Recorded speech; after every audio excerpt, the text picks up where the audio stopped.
औरत अगर बीवी के रूप में थी तो सरकार दो आलम सल्लल्लाहु अलैहि वसल्लम ने फरमाया कि खदीजा, अगर तुम मेरी जिल्द भी मांगती तो मैं उतार कर दे देता। जब यही औरत बेटी के रूप में थी तो सरकार ने न सिर्फ खड़े होकर बेटी का इस्तकबाल किया बल्कि फरमाया कि मेरी बेटी फातिमा मेरी जिगर का टुकड़ा है।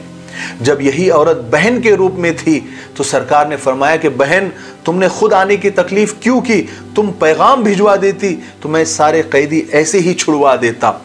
जब ये औरत माँ के रूप में आई तो कदमों में जन्नत डाल दी गई और हसरत भरी सदा तारीख ने महफूज की।